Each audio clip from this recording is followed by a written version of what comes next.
There's a moment in every conflict when you face the most dangerous decision of your life.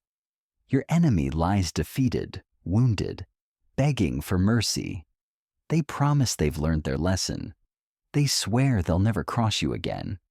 They offer compromise, negotiation, peaceful coexistence. And in that moment, your natural instinct whispers mercy. Your conscience suggests forgiveness. Your humanity argues for restraint. But history screams a different truth. That moment of weakness, that single act of misplaced compassion, will become the seed of your own destruction. Because here's what nobody tells you about power. The most brutal mistake isn't underestimating your enemies. It's overestimating their gratitude when you spare them.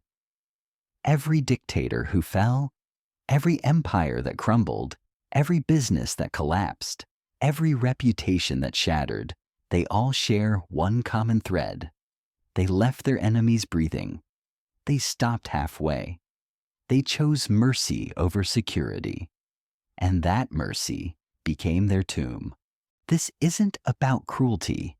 This isn't about violence for the sake of violence. This is about understanding the cold mathematics of survival in a world where power is the only currency that matters. Because when you're dealing with someone who wants to destroy you, there are only two outcomes: complete victory or eventual defeat. There is no middle ground. There is no negotiation. There is no coexistence with someone whose very existence threatens your own. The ancient Romans understood this. When they conquered a city, they didn't just defeat the army. They salted the earth so nothing could grow there again. The Mongols knew this. When they took a fortress, they didn't just kill the soldiers. They erased every trace that the place had ever existed. Julius Caesar grasped this principle with surgical clarity. After defeating the Gallic tribes, he didn't just accept their surrender. He systematically dismantled their ability to ever pose a threat again. Not because he was evil, but because he was strategic. Because he understood that an enemy left alive is an enemy that will return stronger, smarter, and hungrier for revenge. This is Law 15 from the 48 Laws of Power. Crush your enemy totally. Not partially. Not mostly. Totally. Because partial victory is just delayed defeat. Because mercy in conflict is suicide in disguise. Because the enemy you spare today will be the one who destroys you tomorrow when you're weak, distracted, or vulnerable. But most people can't stomach this truth. They want to believe in second chances, in redemption, in the fantasy that defeated enemies become grateful friends. They convince themselves that showing mercy demonstrates strength, that forgiveness builds loyalty, that compassion earns respect. And while they're busy feeling good about their moral superiority, their spared enemies are planning, plotting, and preparing for the moment when they can strike back with interest.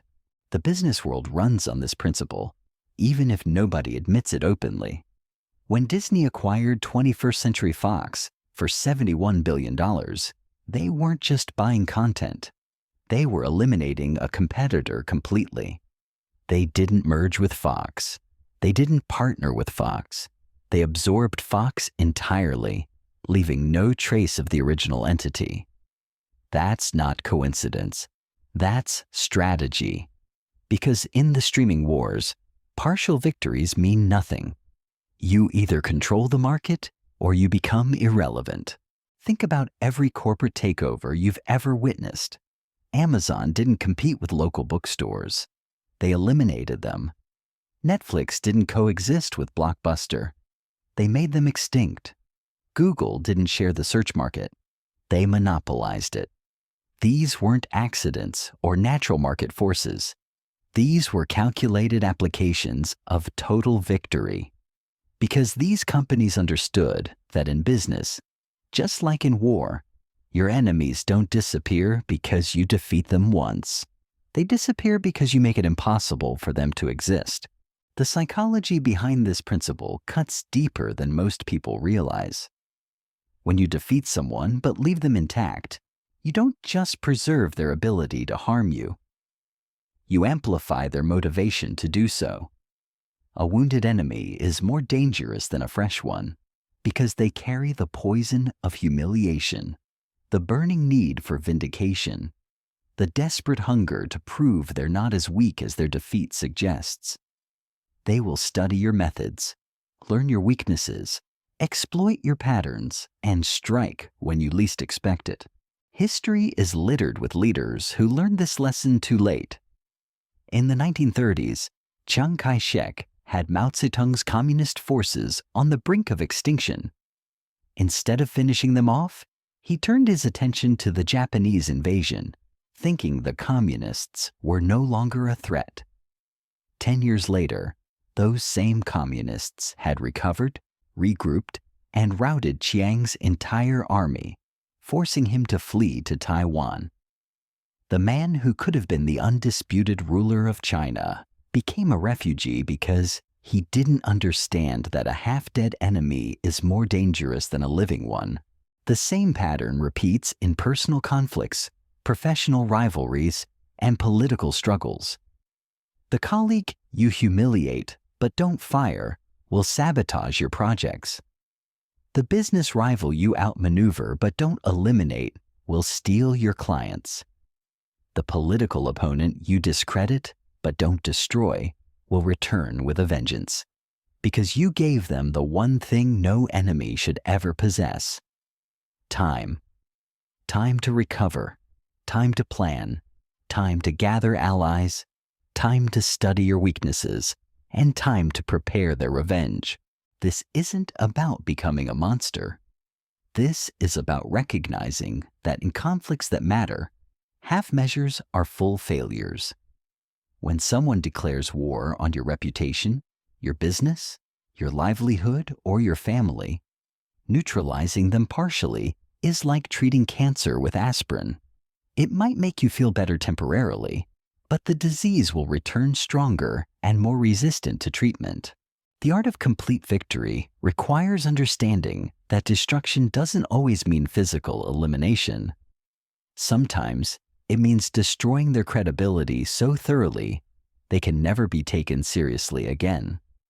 Sometimes it means acquiring their resources so completely they can never rebuild.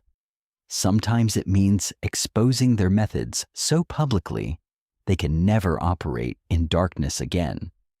The goal isn't cruelty. The goal is permanence, making sure that whatever threat they represented to you can never manifest again. But here's where most people stumble. They think complete victory means obvious, dramatic, public destruction. They imagine screaming matches, corporate raids, or legal battles. That's amateur hour. The truly powerful eliminate enemies so completely that the world forgets they ever existed. They don't make martyrs. They don't create sympathy. They simply make problems disappear so efficiently that even the enemy's allies question whether they were ever worth supporting in the first place. Sun Tzu wrote that the supreme excellence consists in breaking the enemy's resistance without fighting. But he also understood that when fighting becomes necessary, it must be decisive. You don't wound a tiger and expect it to become a house cat. You don't defeat a rival and expect them to become an ally. You eliminate the threat completely, or you accept that you're simply postponing your own destruction. The mathematics are simple but brutal. Every enemy you leave breathing is a future problem. Every threat you neutralize partially is a guarantee of future conflict. Every mercy you show to someone who wanted to destroy you is an investment in your own eventual downfall. The modern world has sanitized this truth behind corporate speak and diplomatic language, but the principle remains unchanged. When Facebook faced the threat of Snapchat's disappearing messages revolutionizing social media, they didn't compete. They didn't negotiate. They didn't coexist. They copied every feature Snapchat had, integrated it into Instagram stories, and then used their massive user base to make Snapchat irrelevant. That wasn't innovation. That was annihilation disguised as business strategy. Look at how Amazon handles competition. When they identify a successful seller on their platform, they don't just compete with them. They study their products, copy their designs, undercut their prices using data only Amazon possesses, and then bury the original seller in search results. The seller doesn't just lose market share, they lose their entire business model. That's not coincidence. That's systematic elimination. The weak call this ruthless. The powerful call it Tuesday. Because once you understand this principle, you start seeing it everywhere. In politics, opponents don't just disagree with each other. They destroy each other's credibility, funding sources, and career prospects. In entertainment, studios don't just compete for audiences.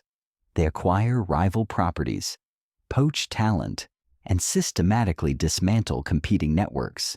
In technology, companies don't just build better products. They patent every possible variation, acquire potential threats before they mature, and create ecosystems so comprehensive that competition becomes impossible. This is why Silicon Valley runs on the motto, move fast and break things. They're not just breaking technology barriers. They're breaking competitors before those competitors even realize they're in a fight. By the time a rival company understands what's happening, they've already been eliminated from the game board entirely. But here's what separates the amateurs from the professionals. Amateurs make their destruction obvious. They celebrate victories, mock fallen enemies, and advertise their ruthlessness. That creates witnesses, generates sympathy for their targets, and builds coalitions against them. The truly dangerous operators eliminate threats so smoothly that even the victims don't realize they've been destroyed until it's far too late. They don't gloat. They don't explain. They don't justify. They simply restructure reality so their enemies no longer have a place in it. The enemy wakes up one morning and discovers their funding has dried up. Their allies have disappeared. Their reputation has been quietly dismantled, and their options have evaporated. No dramatic confrontation, no public battle. Just the slow realization that they're no longer relevant. This requires patience that most people lack. The urge to strike immediately, to respond to every provocation, to make your power visible. These are amateur mistakes. Professional elimination takes time because it must be thorough. You don't just remove the person. You remove their network, their resources, their credibility, their ability to rebuild, and their capacity to inspire others to take up their cause. Think of it like removing a weed. You can cut it at ground level and feel satisfied that it's gone. But unless you destroy the root system completely, it will return stronger and more resilient. The surface victory is meaningless if the foundation remains intact. That's why rushed destruction often fails. You eliminate the visible threat while leaving the invisible infrastructure that will eventually regenerate the problem. The timeline for complete victory isn't measured in days or weeks. It's measured in the permanent absence of threat. Real elimination means that 5 years later, 10 years later, the enemy still hasn't recovered. They haven't rebuilt. They haven't returned. They exist only as a cautionary tale that others whisper about, a reminder of what happens when you challenge the wrong person at the wrong time. Most people can't sustain this level of strategic thinking because they want immediate gratification. They want the satisfaction of seeing their enemy suffer right now. They want the emotional release of visible revenge. But emotional satisfaction is the enemy of strategic success. The moment you prioritize feeling good over being effective, you've already lost the war, even if you win the battle. The truly powerful understand that the best victories are the ones nobody sees coming. They position themselves so that when the final move happens, it appears inevitable rather than malicious. The market shifted, the industry evolved, the company restructured, the political landscape changed. These aren't accidents. These are carefully orchestrated eliminations disguised as natural consequences. This is why studying your enemy completely becomes essential. You need to map their entire ecosystem. Who funds them? Who supports them? Who depends on them? What systems sustain them? What relationships enable them? What narratives protect them? Complete victory means dismantling all of these elements systematically, leaving nothing that could serve as a foundation for resurrection. You don't just defeat the person. You make their ideas seem outdated. You don't just outcompete their business. You make their entire business model obsolete. You don't just discredit their reputation. You make their approach to problems appear fundamentally flawed. That's how you ensure they can never return in the same form or attract the same support. But the deepest level of this principle involves understanding that some enemies eliminate themselves if you position the battlefield correctly. Instead of attacking them directly, you create conditions where their own nature becomes their destruction. You give them enough rope, enough opportunity, enough freedom to reveal their true character to the world. And when they inevitably overreach, overreact, or overestimate themselves, you're positioned to benefit from their self-destruction. This is the highest form of strategic thinking, not destroying your enemies through your actions, but creating circumstances where they destroy themselves through theirs. You become the architect of conditions rather than the executor of violence. The enemy defeats themselves while you remain clean, distant, and uninvolved in their downfall. The most sophisticated practitioners of this art understand that true elimination happens in layers. The first layer is immediate neutralization, removing their ability to cause immediate harm. The second layer is resource starvation, cutting off everything they need to rebuild. The third layer is narrative control, ensuring their version of events never gains credibility. The fourth layer is systemic exclusion, making sure they can never again access the networks, platforms, or opportunities they need to threaten you. And the final layer is legacy destruction, ensuring that even their memory serves as a warning rather than inspiration. Consider how this plays out in the modern information economy. When someone becomes a threat to established power structures, the elimination doesn't begin with obvious censorship or direct attack. It begins with subtle algorithmic adjustments. Their reach diminishes gradually. Their content gets buried in search results. Their social media posts receive less engagement. Their speaking opportunities dry up. Their funding sources become nervous. Their allies start distancing themselves. By the time they realize what's happening, they've already been effectively erased from the conversation.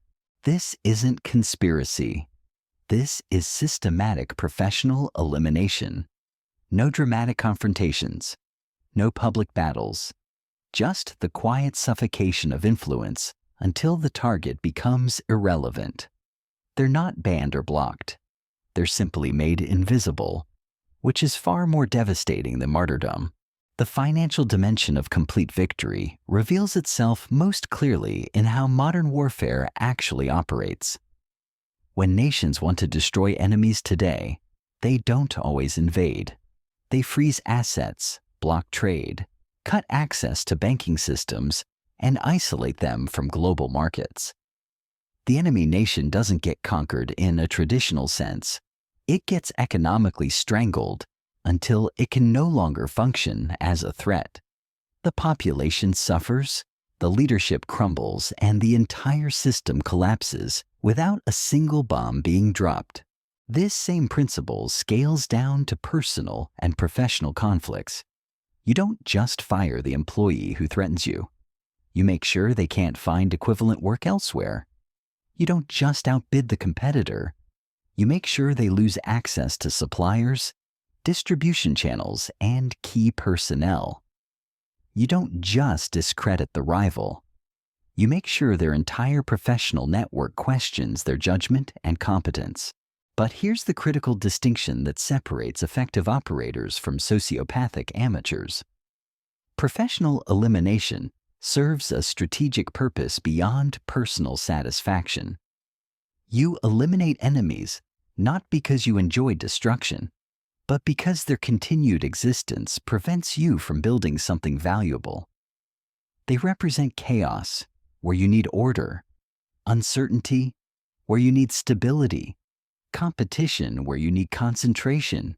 The entrepreneur who's trying to revolutionize an industry can't succeed if established players constantly undermine their efforts. The politician who wants to implement real reform can't function if corrupt officials sabotage every initiative. The artist who's creating something genuinely new can't thrive if critics and gatekeepers destroy every opportunity. In these cases, elimination isn't cruelty. It's clearing the space necessary for construction. This requires a fundamental shift in how you view conflict. Most people see enemies as problems to be solved, obstacles to be overcome, or challenges to be defeated. But strategic thinkers see enemies as systems to be dismantled, ecosystems to be disrupted, and networks to be rewired. You're not fighting a person. You're restructuring the environment that allowed that person to threaten you in the first place. The pharmaceutical industry demonstrates this principle through patent warfare. When a company develops a breakthrough drug, they don't just protect their specific formula. They patent every possible variation, every potential improvement, every conceivable delivery method. They create a patent thicket so dense that competitors can't develop alternatives without triggering legal battles they can't afford. The original innovation becomes surrounded by intellectual property landmines that make competition effectively impossible. That's systematic elimination disguised as legal protection. The competing company doesn't get sued into oblivion through obvious aggression. They discover that every path forward has already been claimed, every innovation opportunity has been blocked, and every attempt at development leads to expensive legal challenges. They don't get destroyed through direct attack. They get suffocated through strategic positioning. Technology companies perfect this approach through ecosystem capture. They don't just build better products. They create entire platforms that become essential to how people work, communicate, and access information. Once you control the platform, you control everyone who depends on it. Competitors don't get eliminated through superior products. They get eliminated because they can't access the distribution channels, the user data, or the network effects that make success possible. The enemy finds themselves fighting, not just against your product, but against an entire system designed to make their success impossible. They're not just competing with your features. They're competing with your infrastructure, your partnerships, your data advantages, and your ability to change the rules of the game whenever necessary. This is why understanding network effects becomes crucial for complete victory. You don't just defeat individual enemies. You create conditions where being your enemy becomes economically, socially, or professionally unsustainable. The cost of opposing you exceeds any possible benefit, while the advantages of alignment become irresistible. The most ruthless practitioners take this even further. They don't just make opposition costly. They make it invisible. They control the platforms where opposition might be expressed, the funding sources that could support resistance, the media channels that could amplify criticism, and the professional networks that could coordinate alternatives. The enemy doesn't get silenced through obvious censorship.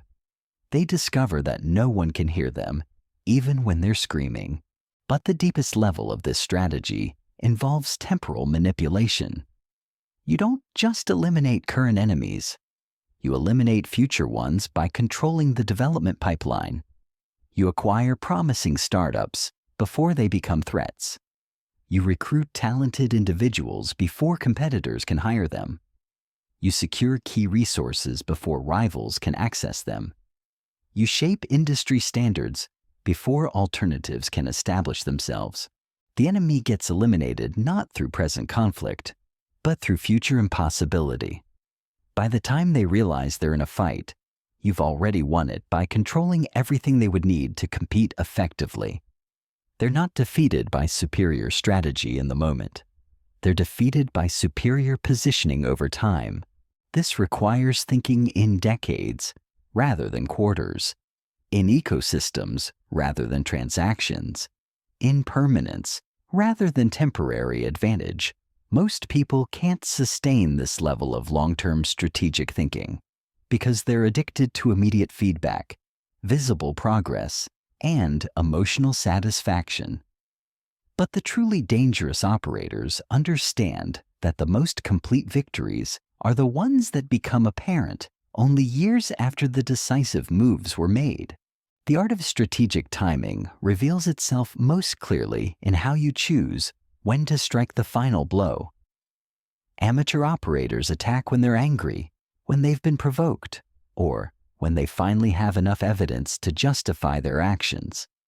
Professional operators attack when their enemy is most vulnerable, when the maximum damage can be inflicted with minimum effort, and when the elimination can appear justified or even inevitable to outside observers. You wait until they've overextended themselves financially. You wait until their key supporters have become distracted by other priorities. You wait until their reputation has already been damaged by unrelated incidents. You wait until they've made enemies of other powerful players. You wait until they've committed to strategies that can't be easily changed. Then you strike with surgical precision at exactly the moment when recovery becomes impossible. The timing isn't about fairness or honor. It's about effectiveness and permanence. You eliminate them when elimination serves your larger strategic objectives and when their removal creates the maximum positive impact on your own position. This might mean waiting months or even years for the right moment, but that patience ensures that when you finally act, the result is complete and irreversible. The corporate battlefield reveals this timing principle through acquisition strategies that appear almost supernatural in their precision. When a tech giant identifies a potential threat, they don't immediately launch a hostile takeover. They wait. They watch as the startup burns through venture capital, struggles with scaling challenges, faces regulatory pressure, or encounters internal conflicts. Then, when the target company is at its weakest point, desperately needing resources and validation, the acquisition offer arrives like salvation. The startup founders think they're being rescued. They're actually being absorbed before they could become dangerous. This isn't coincidence. It's orchestrated vulnerability. The acquiring company often creates or amplifies the very problems they later solve through acquisition. They lobby for regulations that hurt smaller competitors. They poach key talent at strategic moments. They flood the market with competing products that force the startup to burn cash faster. They don't attack directly. They create the conditions that make surrender inevitable. The psychological dimension of complete victory requires understanding that enemies don't just need to be defeated. They need to be convinced that they deserved their defeat. This eliminates the narrative of victimization that could inspire others to take up their cause. When someone gets eliminated completely, but believes they were treated unfairly, they become martyrs. When they get eliminated and accept that they brought it upon themselves, they become cautionary tales. This is why the most effective elimination campaigns include elements that reveal the enemy's own flaws, mistakes, and hypocrisies. You don't just destroy them through superior force. You expose them through their own contradictions. Their downfall becomes a story about their character rather than your ruthlessness. The audience concludes they got what they deserved rather than what you inflicted. The financial markets demonstrate this through how established players eliminate disruptive newcomers. They don't just outcompete them through better products or services. They manipulate the regulatory environment, create compliance costs the newcomer can't afford, establish exclusive partnerships that block market access, and flood the space with cheap alternatives until the disruptor runs out of capital. When the newcomer finally collapses, the narrative becomes about their poor business model rather than systematic elimination. Social proof becomes weaponized in this process. When your enemy starts losing allies, others distance themselves not just to avoid association, but to signal their own virtue by rejecting what's now seen as a losing side. The elimination becomes self-reinforcing as former supporters compete to demonstrate their loyalty to the winning faction. Your enemy doesn't just lose their network. They watch that network actively participate in their destruction. This cascade effect explains why complete victory often appears to happen suddenly, even though it was planned over years. The groundwork gets laid quietly, positioning all the necessary elements. Then, when the moment arrives, everything collapses simultaneously. Funding disappears, partnerships dissolve, key personnel defect, media coverage turns hostile, and opportunities evaporate. From the outside, it looks like overnight destruction.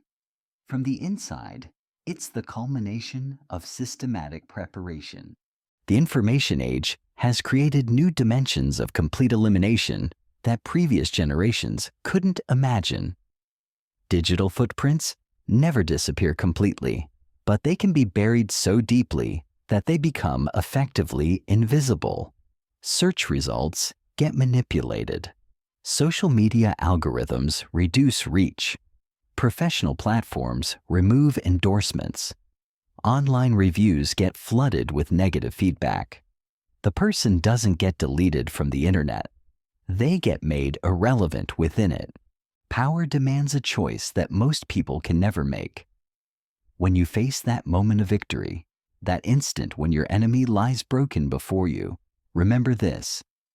Mercy is the luxury of the weak. Compassion is the indulgence of those who have never truly been threatened. Complete elimination isn't cruelty. It's mathematics. It's the cold calculation that separates those who hold power from those who lose it. Because in a world where only results matter, half measures are full defeats. Your enemy breathes or you do. Choose wisely.